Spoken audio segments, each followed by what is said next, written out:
Live from New Delhi, you're watching DD India News Hour, India's voice to the world. I'm Ramesh Ramachandran. Coming up in the next hour.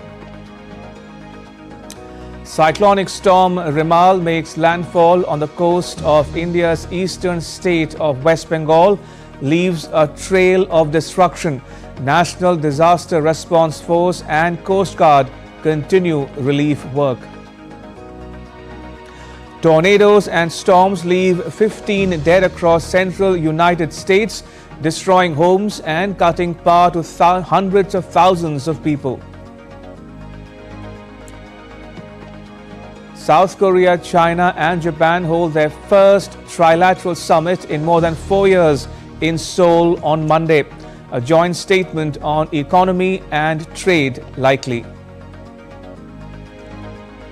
Israel hits Rafah after Hamas barrage, says it carried out a precision strike on Hamas targets and killed one of the group's commanders. And the owner and a doctor at a hospital in India's capital, New Delhi, arrested after fire kills 7 babies. Police claimed several lapses, including an expired license and no emergency exits in the building.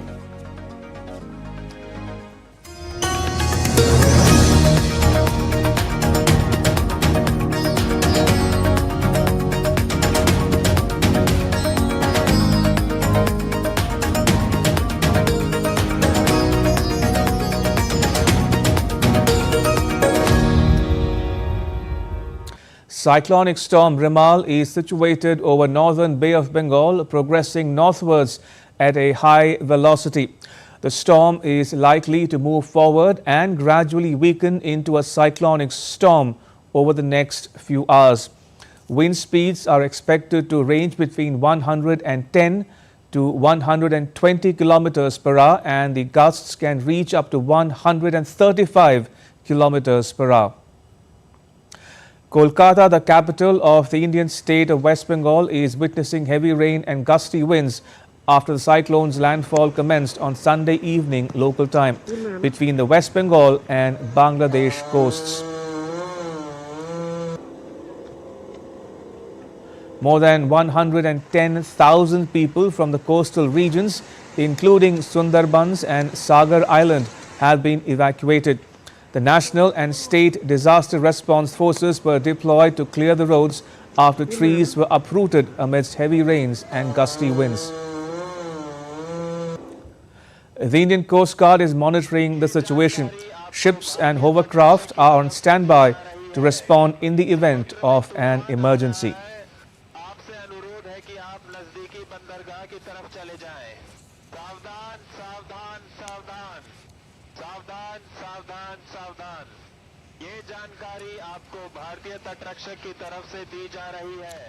And joining me from Dhaka in Bangladesh is Naval Singh Parmar. Good morning. Talk to us a bit, if you will, about the situation in Bangladesh in the wake of the cyclone. Yes, Ramesh, today early morning, the landfall process of severe cyclone Remal completed as per the update from the Met Department of Bangladesh. The process was started at the midnight of Sunday, yesterday, and around 6 p.m. of the Bangladesh standard time, the landfall process has been completed, and the cyclone is moving towards the north and northeastward. And during the landfall process, the wind speed was around 100 and 110 kilometer per hour, and by the afternoon time, as per the forecast, the severe cyclone will be converted into the cyclone, and by today evening or today afternoon, it will be further weakened, and it will be converted into a deep depression. Cyclone is moving towards the northeastern side, and it will shift from the India-Bangladesh side to just Bangladesh side. And around 8 lakh people in the 10 coastal district of Bangladesh, particularly Borisal and Khulna division, have been shifted to the safer place, and around more than 100 villages in Bangladesh coastal area have been inundated due to the heavy rain and surge in the sea due to the heavy wind. Bangladesh Fire Safety and Civil Defense Department is a counterpart of like NDRF. They are on field and they are doing evacuation process. At the same time, food packets and the relief work have been planned by the Bangladesh government and the local authorities on the field. They are doing their best to save as much as property as well as the life. And there are news that two people on the coastal area of Bangladesh have lost their life due to the cyclonic rain and windy weather. Naval, we spoke about the cyclone Remal itself. Let's talk about its impact in greater detail for the benefit of our viewers joining us from India and around the world. You spoke about how two people have been reported dead. What do we know about more casualties, if any? Also, how many people might have been evacuated over the last several hours? Uh, Actually, yesterday morning, due to wind, there were a surge in the sea Okay. near to the Bangladesh coast, and due to that, there were inrush of water and inundation in the 10 district of Bangladesh, and people started under the guidelines of the local authority in Bangladesh to evacuate to the safer place. Around 8 lakh people in Bangladesh have been shifted to this safer place with their even local administration says that they have evacuated the kettles also. And as per the forecast, the cyclone, the landfall process occurred between the Sagar Islands of West Bengal, India, and the Kepupara subdivision of Bangladesh. Both are the extreme or both are the ends of the Sundarban areas. So the landfall process occurred on the Sundarban coast of India, Bangladesh, either side of the border. So, due to the cyclonic wind and cyclonic surge in the sea, there were a heavy inundation in the Sundarban areas, and almost entire Sundarban National Park area have been inundated due to cyclonic rain as well as the sea water due to the windy surge in the sea. As the result of that process, the more than 100 water bodies in the Sundarban areas have been filled with the sea water. So animals and the wildlife in the Sundarban area will be the most affected. As we can say that there is no fresh water source in the Sundarban areas as far as these updates are concerned.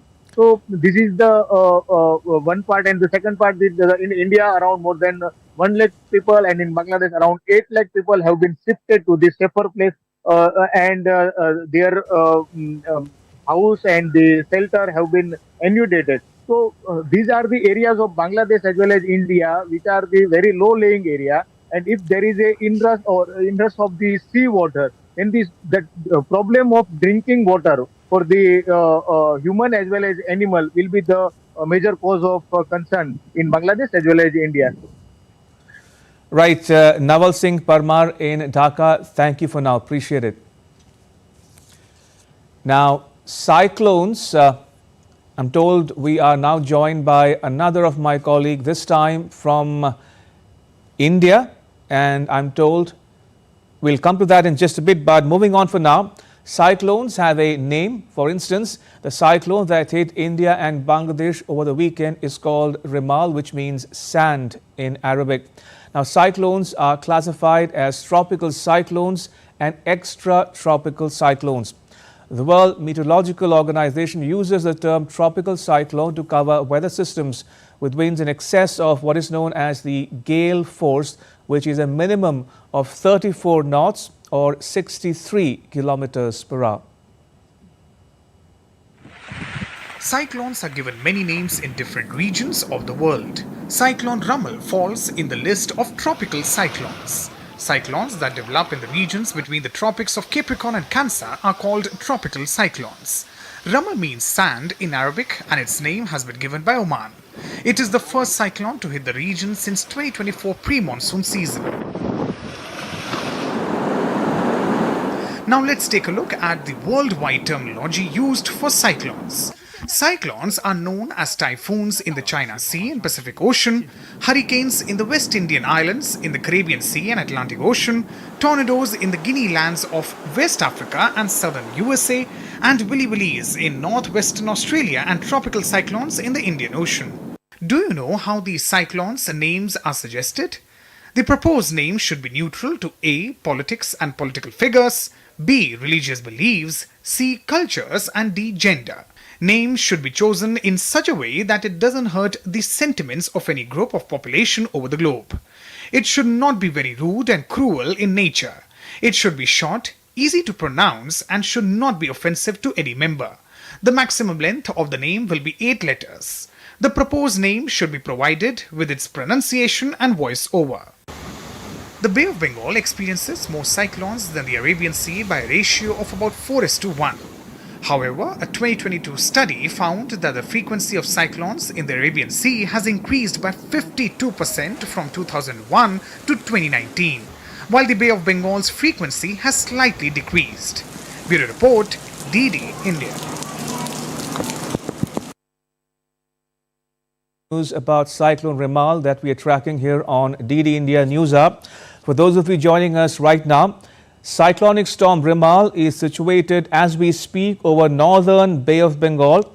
It's progressing northwards at a high velocity. The storm is likely to move forward and gradually weaken into a cyclonic storm during the next several hours. Now, wind speeds are expected to range between 110 and 120 kilometers per hour, and the gusts can also reach up to 135 kilometers per hour. That's the information we have as of now. Meanwhile, Kolkata, the capital of the eastern Indian state of West Bengal, is witnessing heavy rain and gusty winds after the cyclone's landfall commenced on Sunday evening local time. All right, joining me for more on this information is my colleague Tapas Bhattacharya. He joins us on the phone line from India's capital, New Delhi. Tapas, what more can you tell us about Cyclone Remal after it made landfall in India and Bangladesh? Right. So, Ramesh, let me just put it this way, that more than 1 lakh people have been evacuated from Bengal side from India. And the coastline is actually quite a thick coastline that's quite populated. So it was a major challenge for both authorities, for both center as a state, to coordinate in this regard. The major point, that the breaking news that is coming in right now, is that the severe cyclonic storm has actually weakened into a cyclonic storm, and it is currently over 150 kilometer northeast of Sagar Island in West Bengal, and 110 kilometer northwest of Khepura, and very close, 70 kilometer northeast of Canning in West Bengal. So it's very close to West Bengal side. It's 30 kilometers west-southwest of Mongla, which is in Bangladesh. So Mongla is the place where this particular cyclone is passing through very closely. We believe that although its intensity has reduced, the wind speed, which at one point of time when it was a severe cyclonic storm was over 130 kilometer per hour, but it has now come down to, let's say, 90 kilometer to 100 kilometer per hour mark. So the intensity has reduced, but the rainfall activity that we have seen over the last few days, in fact, the last few hours, especially in many parts of Bengal as well as in Dhaka, it hasn't yet reduced a bit, and it is expected to remain like that for the next couple of hours. We believe in the next couple of hours, the intensity of the cyclone will reduce even further, and it will, come down. But as I mentioned, if you take a close look at the Doppler radar images that's from Kolkata that we have been getting, the path of the radar, path of this particular cyclone shows that it will have a major impact not just in Bengal and Bihar of the country, in Tripura, in Assam, in Sikkim, other places. So we believe that it is going to continue for a few more hours, but the impact will be seen even tomorrow also. Also, very quickly, Tapas, we are told that India's Prime Minister Narendra Modi chaired a meeting over the weekend in India's capital, New Delhi. What more do we know about that meeting in terms of relief measures maybe, or evacuations and other measures that might be put in place between now and over the next several hours? Yes, absolutely. You bang on there. Yesterday, Prime Minister Narendra Modi took stock of the situation and got a high-level meeting to understand the preparedness to tackle this particular cyclone. Now, as I mentioned, more than a lakh people were evacuated. The center is, leaving no stone unturned to help the state government. And at the same time, just let me put it this way: that NDRF has sent, that's National, Disaster Management Authority has sent 14 teams to the different parts of West Bengal, which they believe, in consultation with the Met Department, that's going to be majorly affected. There are 9 districts which are very critical. There is Hooghly. The NDRF's one team is in Hooghly, one team is in Howrah, and 3 teams are in South 24 Pargana, and again 2 teams in North 24 Pargana. In Mednipur, Purva Mednipur, there are 2 teams. In Kolkata, Murshidabad, and Nadia, they have 1 team each. So they have identified the places where they believe that the NDRF teams are required. And remember, every single team of NDRF consists of 40 to 45 people at least, with various things that they can do, be it clearing the roads, clearing the poles, and making sure they have the dogs, and if there is a rescue operation that needs to be done, they can undertake that. So in many ways, the NDRF have been pressed. The state disaster relief team has also been pressed into services in these areas. The Coast Guards are doing sorties and warn people not to venture. Right. I'm afraid we lost that link with Tapas in New Delhi. We'll try to get back to him if we can later on the broadcast. But for now, we'll move on.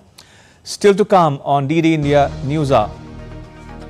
The death toll from a fire in Rajkot in the western Indian state of Gujarat rises to 27. No respite from heat as people reel under rising mercury levels in some parts of India.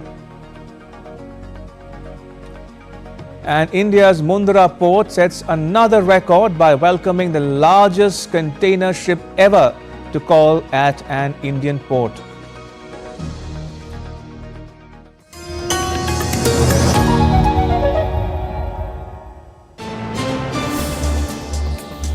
Voice of a rising aspirational world. Stories of challenges, struggles and accomplishment. A world battling conflict, hunger and poverty. Embracing growth, development, science and technology. A voice of progress, a voice of unity. Watch Voice of the Global South with me, Akshay Dongre, only on DD India.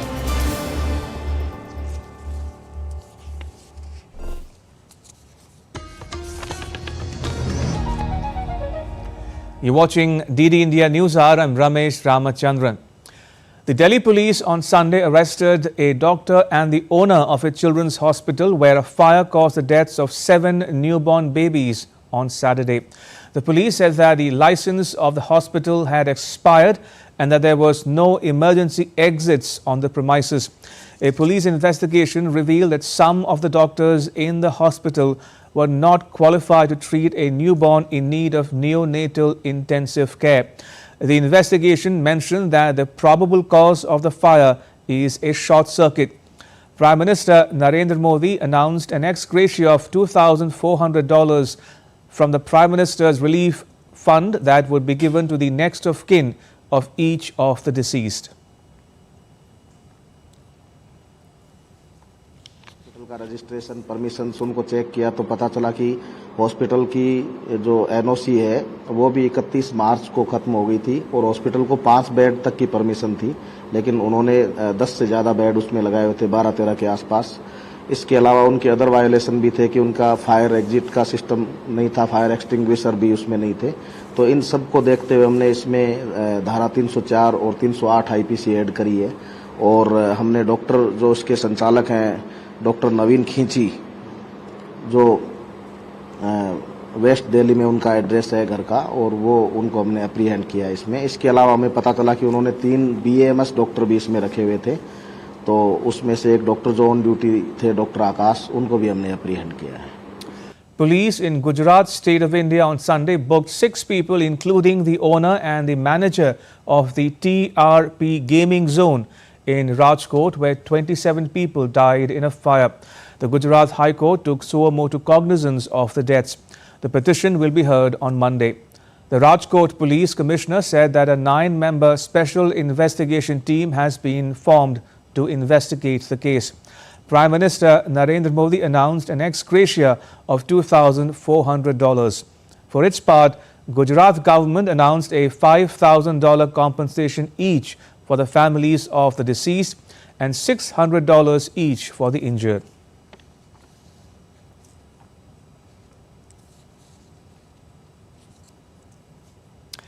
And now let's get you the latest on the world's largest election in India.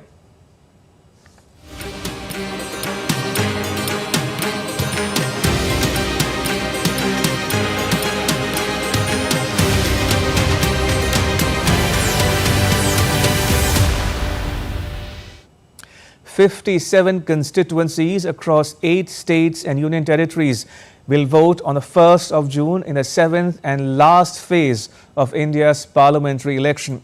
904 candidates will be in the fray. 13 seats each in Uttar Pradesh and Punjab, 9 in West Bengal, 8 in Bihar, 6 in Odisha, 4 in Himachal Pradesh, 3 in Jharkhand, and 1 seat in the Union Territory of Chandigarh will go to the polls on the 1st of June. The results will be announced on the 4th. Meanwhile, campaigning intensified for the last phase of polling on the 1st of June. Political leaders are holding rallies across the country. BJP leader and Prime Minister Narendra Modi is to address rallies in Uttar Pradesh. Another BJP leader and Home Minister Amit Shah will hold rallies at Kushinagar, Balia and Gosaipur in Uttar Pradesh. BJP President JP Nadda will visit Varanasi, where he will hold a convention and meet locals. For its part, the opposition is making a last-ditch attempt to woo voters in its favour. Mallikarjun Kharge and Rahul Gandhi of the Congress party are to hold a public meeting in Odisha's Balasore. Gandhi will also hold rallies at Patliputra and Ara in Bihar. Congress General Secretary Priyanka Gandhi will address 2 public meetings at Kangra and Chamba in Himachal Pradesh.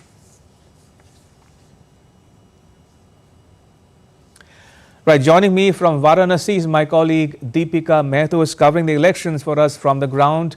Deepika, talk to us a bit about Varanasi, which has undergone a transformation of sorts ever since Prime Minister Modi stood for election from there in 2014 and was re-elected again in 2019. A very good morning, Ramesh. Yes, we are right now in Varanasi, which is the turf of Prime Minister Narendra Modi, because he is contesting the Lok Sabha elections from this particular constituency. And against him is the Congress candidate, whose name is Ajay Rai. Now, if we talk about Prime Minister Narendra Modi, he is looking forward to create a hat-trick of air, because in 2014, 2019, he won this particular seat. And here, when we entered in Varanasi, we could see large hoardings and large advertisements of Prime Minister Narendra Modi. People, in fact, outside the shop also have placed by their own will the pictures of Prime Minister Narendra Modi. Many have named their tea stalls in the name of Namo. We've got a ghat also in similar name. So by all this, we can understand the kind of popularity Prime Minister Narendra Modi have at this particular constituency. Whereas if we talk about the Congress candidate, who is Ajay Rai, he has also tried his luck over here, but he's failed time and again. But however, he's once again trying it. Now, interestingly, Ajay Rai was earlier a BJP member and rather a RSS member. But then he switched over to Congress, and since then he's been trying his luck against BJP, and this time also he's trying to do it. Now, we followed both the parties and their campaigning also. Both are doing aggressive campaigning. Today we've got JP Nadda, the BJP president, the national BJP president, coming across to Varanasi, who will hold multiple number of rallies across Varanasi today. On the other hand, the Congress would hold a very big rally tomorrow with Priyanka Gandhi, Akhilesh Yadav, Rahul Gandhi coming over to Varanasi and holding a great and giant rally over here. So the political battle is going really interestingly now, coming to the point that you said that Varanasi has gone into a transformational change and it has witnessed a transformational change. It has rather witnessed it because we had a word with many of the local vendors here and they say that that not only they are seeing more job opportunities here, but the tourism has also increased over here because there are many tourist spots and hubs over here, but then the infrastructure wasn't there to support the kind of tourism and travel that the tourists can afford and can comfortably come in, that can make them comfortably. After Prime Minister Narendra Modi won the elections in 2014, we saw the corridor coming into picture. We saw different developments of the roads coming into picture. We saw different developments of crucial infrastructure coming into picture, Ramesh. All right, we leave it at that. Deepika, thank you. That was Deepika Mehta reporting from Varanasi. All right, now take a look at what else is making news in India. Mundra Port, the flagship of Adani Ports and Special Economic Zone, India's largest port and logistics company, created another record by welcoming the largest container ship ever to call at an Indian port. The container ship is almost 400 meters in length, roughly the length of 4 football fields.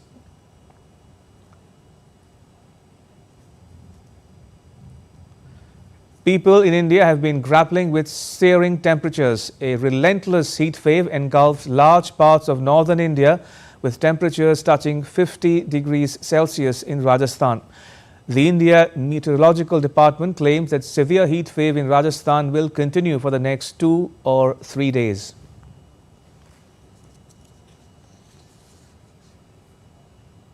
Still to come on DD India News Hour.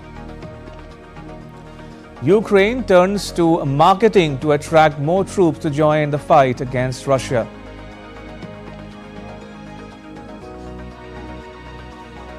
Rescue efforts continue in Papua New Guinea after landslide kills more than 600 people.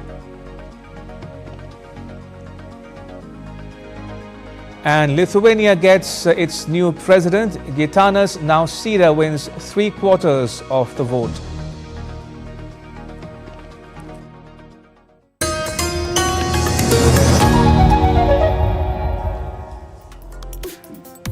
Complex issues, hidden agendas, twists and turns, strategic games.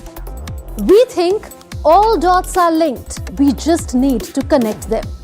Join me every week as I connect the dots to unravel hidden designs in statecraft, mysteries, and decode issues that matter to you. Watch Connecting the Dots with me at these times on DD India.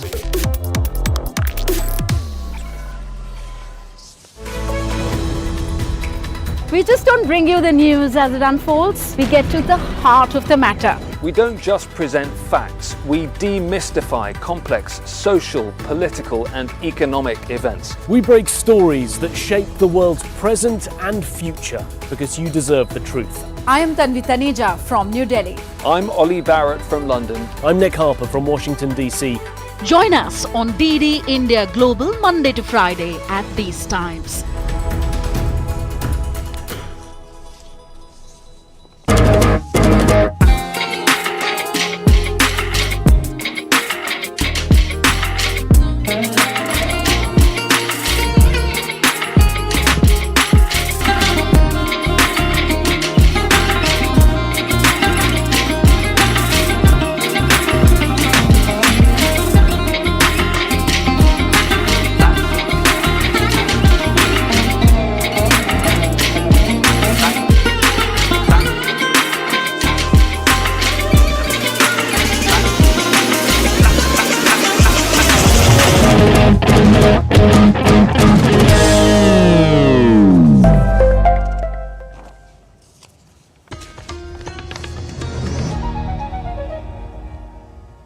You're watching DD India News Hour. I'm Ramesh Ramachandran. A quick recap of the headlines.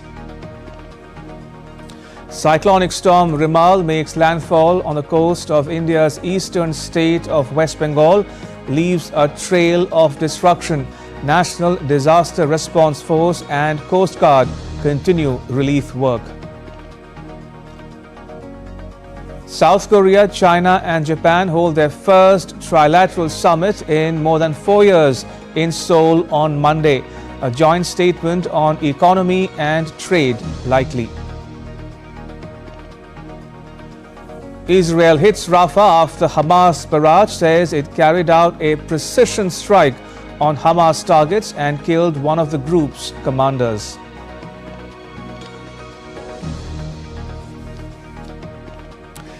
Right, first up in news from the Indo-Pacific, leaders of South Korea, China and Japan are holding their first trilateral meeting on Monday in more than 4 years as they seek to improve long, complicated relations that are key to regional peace.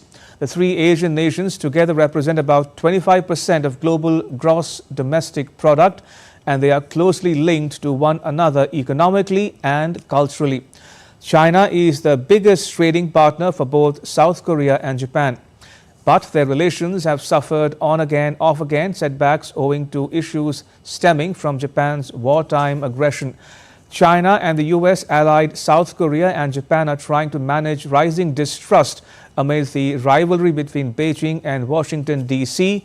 and tensions over democratically ruled Taiwan, which China claims as its own. The China-South Korea-Japan trilateral was supposed to take place annually after their maiden meeting in 2008. But it stalled since the last one in December 2019 because of the COVID-19 pandemic. Monday's summit comes a day after the leaders met separately for bilateral talks with each other. And Chris Gilbert joins us from Tokyo for more on these meetings. Chris, what more can you tell us about the talks in Seoul? Yeah, well, it's been a long time between drinks for these leaders, hasn't it? 4 years. A lot of water under the bridge, a lot of things have happened in that time, and of course a whole raft of issues for them to explore. These talks today are expected to centre on 6 main areas: economic cooperation and trade. You mentioned a 3-way free trade agreement. Now, these were talks that were being pursued at these annual meetings between these 3 countries up and until 2019, when they were paused mostly due to the COVID-19 pandemic. It's unlikely, experts are saying, that they're going to reach the pinnacle of these talks to secure a 3-way FTA today, but they may agree to resume talking about these talks and pursuing this FTA in the future. Public health, as I say, it's the first meeting since the start of the pandemic which originated in China and affected the whole world, and so they're going to be discussing response to pandemics. Science and technology. Peace and security is an enormous one, considering that 2 of these countries, Japan and South Korea, are, at the moment anyway, very firmly aligned with the US and the US-led G7 bloc. And so that has been a sticking point with a number of issues in relation to China, de-risking economies, as the G7 and the US like to say, from the Chinese being too dependent on supply lines that stem from China, and of course issues around military assertiveness around the Taiwan Strait. China has been a partner with Japan and South Korea in the past, largely through trade. It is how they are wedded diplomatically, and that is largely what they're going to be focusing on in these talks. And of course, person-to-person exchanges. There have been a number of incidents recently where business confidence of people coming from from South Korea and Japan into China to conduct business or academic exchanges have been somewhat rattled due to China's somewhat vague and ad hoc application of its espionage laws and some arrests made for espionage in China. So they're looking to really firm up confidence to do business and exchanges in China again, as well as climate change, the aging populations, as I say, an enormous range of issues, but it is a fresh start after 4 years. And as Li Qiang, the Premier of China, has just said in a post on social media, it is a new start for these 3 countries as well. Chris, it's I think pouring down there, but just very quickly, if you will, what are you hearing about a joint statement on the trilateral meeting? Oh, it's not too bad, it's just a bit of rain. But yeah, there is a joint statement expected, and it has been for the last week. You know, these kinds of things are leaked ahead of time, although there have also been reports that just getting this meeting to happen in the first place was incredibly difficult, and as of Friday last week, that joint statement had not been narrowed down yet. Look, you know, the insight that is coming anonymously through reports from diplomatic sources from all three countries are effectively saying keep your expectations low in terms of firm announceables. This is a first step. There may be a joint statement. They may touch on some of the issues that I have just mentioned. The fact that Xi Jinping, the chair of China, is not in attendance, some experts are saying may rule out any firm progress on especially security or any major issues of foreign affairs. But as Li Qiang says, this is a first step, and as other experts have been telling me, it is incredibly important that these three leaders are in the same room, that they are talking, and even more importantly, perhaps, is what we don't see, is the back channel, that second track and third track exchanges between them to set up these meetings in the first place, to have their officers talking to each other regularly is incredibly important in what is a very increasingly tense situation in the Indo-Pacific at the moment. Chris, thank you. Chris Gilbert reporting there from Tokyo. And shifting focus away from the Indo-Pacific now to West Asia, where Israel's fighter jets struck targets in southern Gaza on Sunday. They took out Hamas's chief of staff of the West Bank and another official who was behind the 7th October attacks in Israel. Israel's military said its air force struck a Hamas compound in Rafah and that the strike was carried out with precise ammunition and on the basis of precise intelligence. There were reports of a fire raging after the strike on an area designated for the displaced Palestinians, which resulted in 35 casualties. Israel said that it is aware of reports indicating that as a result of the strike and fire that was ignited, several civilians were harmed and that the incident was under review. Meanwhile, fighting continued at Jabalia in northern Gaza, which was the scene of an intense combat earlier on in the war. During one such raid, the Israeli military said it found a weapons storage site with dozens of rocket parts and other weapons at a school.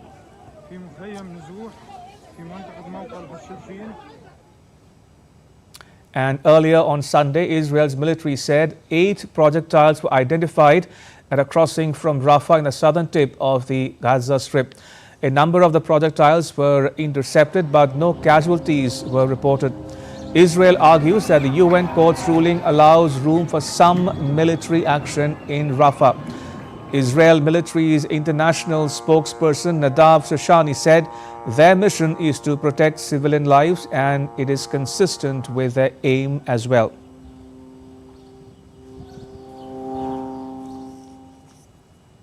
Efforts to agree to a halt in the Israel-Hamas conflict saw signs of movement this weekend after meetings between Israeli and U.S. intelligence officials and Qatar's Prime Minister. While Israel is seeking the return of hostages, Israel's Prime Minister Benjamin Netanyahu has repeatedly said the war will not end until Hamas, which is sworn to Israel's destruction, is eliminated. Israel has faced calls to get more aid into Gaza after more than 7 months of the war, while Egypt is increasingly alarmed at the prospect of large numbers of Palestinians entering its territory from Gaza and its refuse to open its side of the Rafah crossing.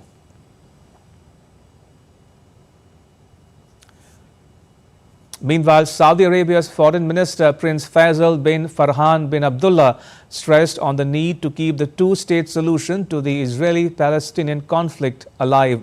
Saudi Arabia and Norway hosted a ministerial meeting on a coordinated approach to the recognition of the Palestinian state in Brussels on Sunday.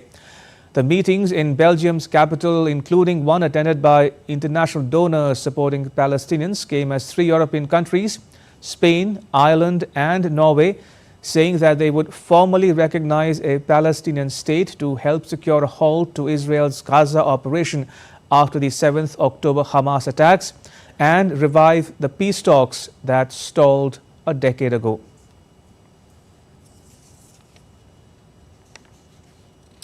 And from one conflict to another, 3 civilians were killed in 3 different towns in Donetsk on Sunday. Russia annexed the region from Ukraine after conflict broke out in February 2022. Prosecutors said that the 3 died in Seversk, Krasnohorivka and Chasiv Yar. Meanwhile, Russia's military advanced towards Chasiv Yar, the gateway to other cities in Donetsk. Meanwhile, prosecutors in Kharkiv said that another civilian had died near the town of Chuhuyev, southeast of Kharkiv.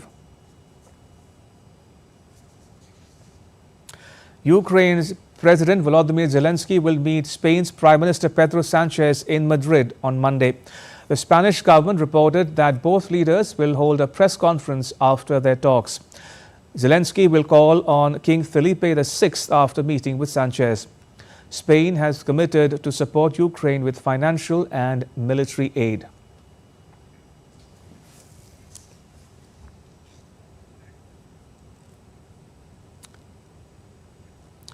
More and more army brigades in Ukraine are turning to marketing to attract more troops to join the fight against Russia.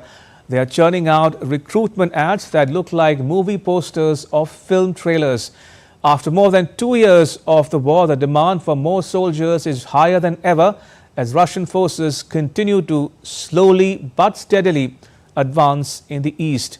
Megumi Lim spoke to 2 designers behind some of these ads.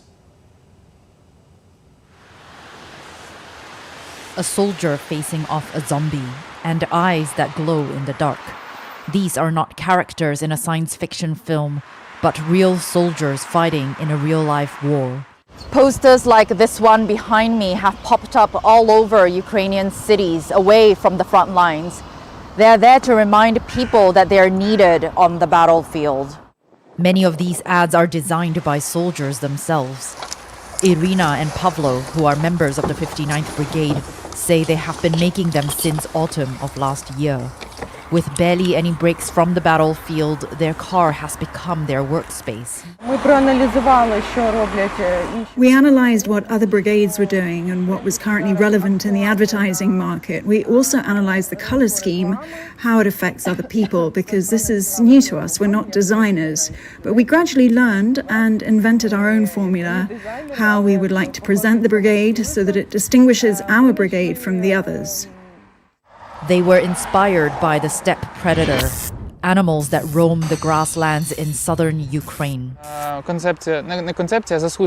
The merits of our fighters, defenders and female defenders were earned on the steppes in the south. That's why there's a blue person with eyes that glow like a steppe predator. Ukraine has been struggling to mobilize more troops to replenish its depleted ranks after more than 2 years of war. That is why many brigades like Irina and Pavlo's have taken things into their own hands. Not only to speed things up, but to give potential recruits more agency in selecting a job that suits them most. Many of these posters have QR codes that lead to websites advertising positions as varied as medics, engineers, sappers, and drone pilots, dispelling concerns that soldiers are immediately thrown to the front lines. Judging by how much information is sent to us on Instagram about these posters, billboards and videos, they really work. We now have a lot of applications through our website. Doing like this. It is often said that the best soldiers are already fighting. But brigades believe there are more roaming the cities, and that these posters will motivate them to take the next step. Megumi Lim in Kiev reporting for DD India. And staying in Europe, Lithuania's President Gitanas Nausėda claimed victory in a runoff of the country's presidential election on Sunday. Ballots from nearly 90% of polling stations showed Nausėda winning 3/4 of the vote. The Baltic nation's electoral campaign was dominated by security concerns in the European Union and NATO member next door to Russia. After his victory, Nausėda told his supporters that he will continue working on the country's defense capabilities.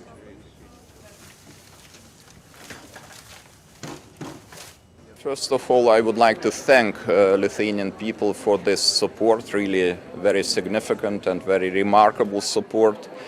And I think it gives me the opportunity to continue the work and activities I started 5 years ago. My basic principles and my highest priorities were support to Ukraine, strengthening the security of Lithuania, active foreign policy, and active participation in different formats of European Union. Right, let me now get you weather updates from around the world. People of Valley View, a city in the U.S. state of Texas, woke up to a landscape of destroyed homes. At least 15 people were killed in Texas when a tornado struck the north-central part of the state. A tornado crossed into Denton County, northwest of Dallas, on Saturday night local time that damaged homes and other property. A tornado ripped through the city of Green Country in the U.S. state of Oklahoma, destroying buildings and bringing down the power lines. A storm that later turned into a tornado swept across parts of central United States. It left a trail of destruction as forecasters warned of more severe weather to impact several states.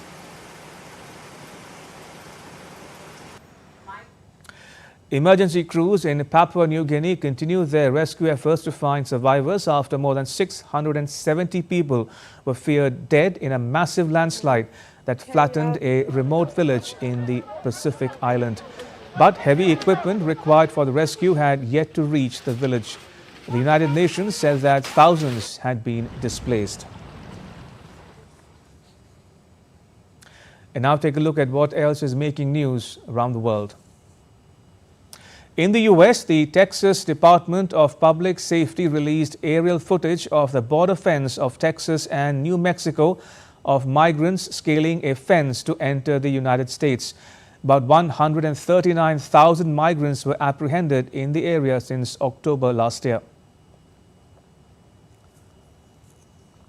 12 people traveling on a Qatar Airways flight from Doha to Ireland were injured during a bout of turbulence.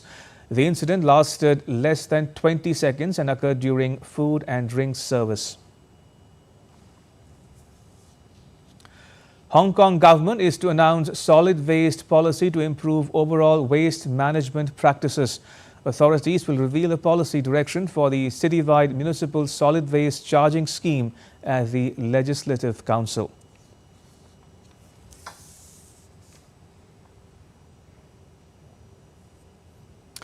A growing number of voters in the UK say that climate change and environment are important issues facing the country. With a parliamentary election scheduled for 4th of July, political parties have been keen to emphasize their green credentials. But some critics argue that the UK is falling behind when it comes to a bold environmental policy. Issues such as healthcare and cost of living are deemed by many to be more important, which means that green policies are being squeezed out. John Beaver has more. 5 of the 10 hottest summers on record in the UK have been in the last 20 years. Climate change is impacting the lives of those in the UK, but there's frustration that not enough is being done by successive governments. Climate campaigners have recently won court cases against the government to force them to implement more ambitious policies to cut carbon emissions.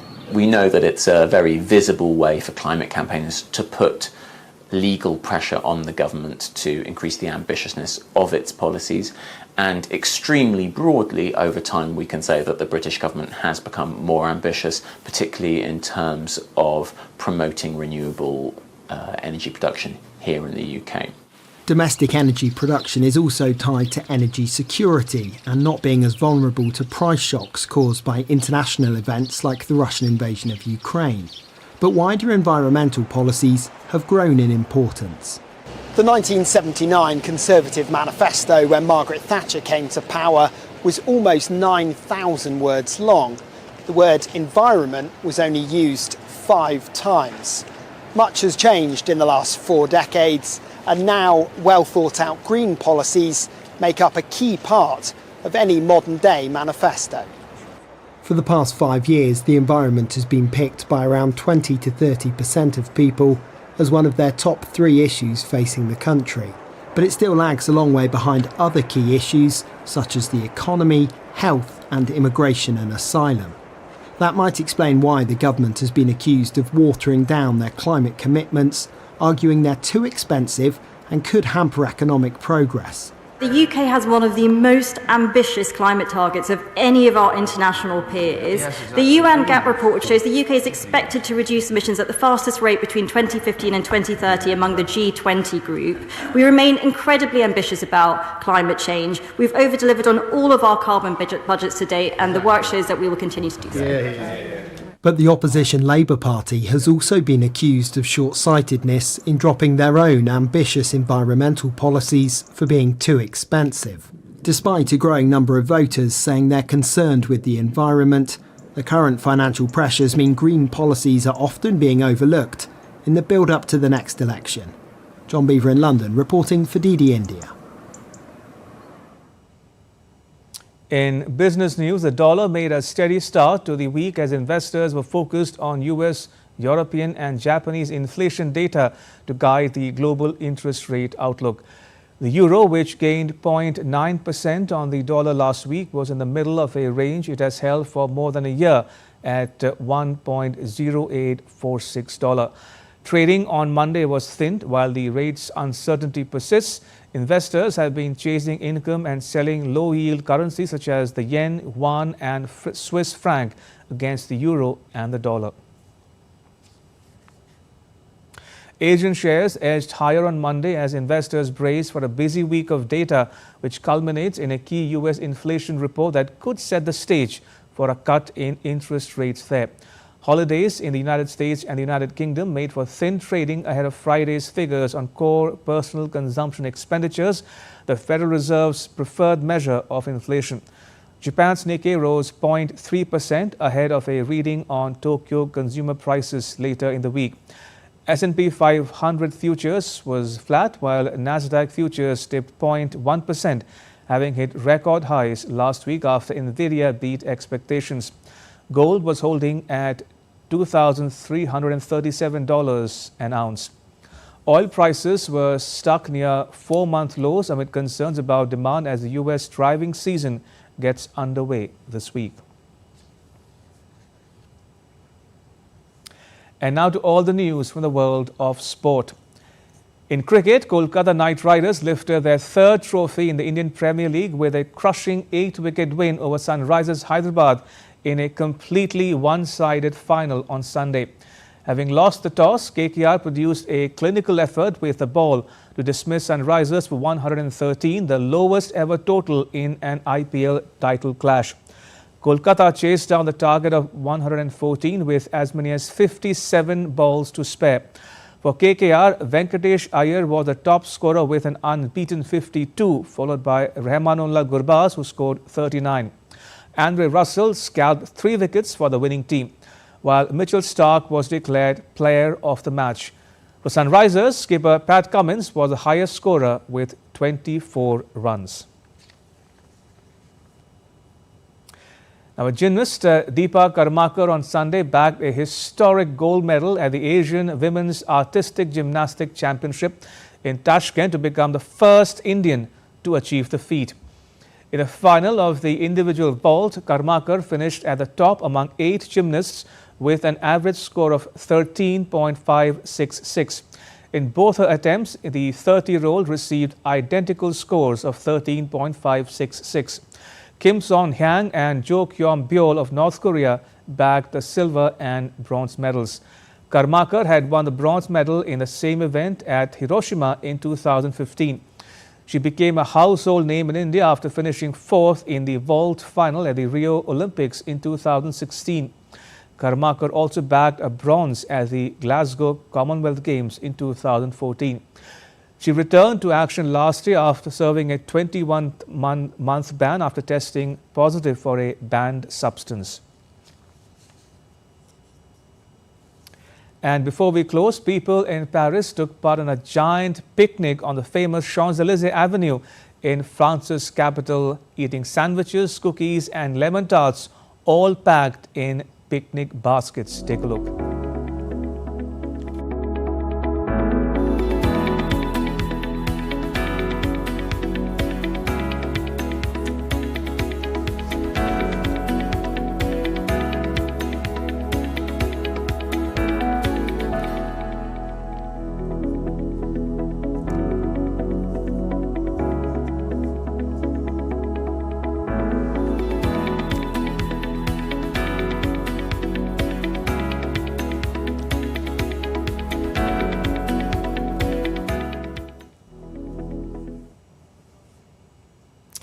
And with that, it's a wrap on this edition of DD India News Hour.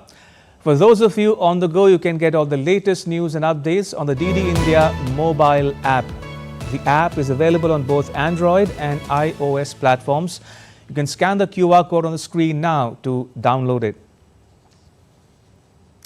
And let's know your thoughts on the news of the day. You can connect with us on Facebook, X and Instagram. You can also check out our website ddindia.co.in. We'll be back with more news as it breaks here on DD India. I'm Ramesh Ramachandran. All of us here in New Delhi, thanks for watching DD India News Hour.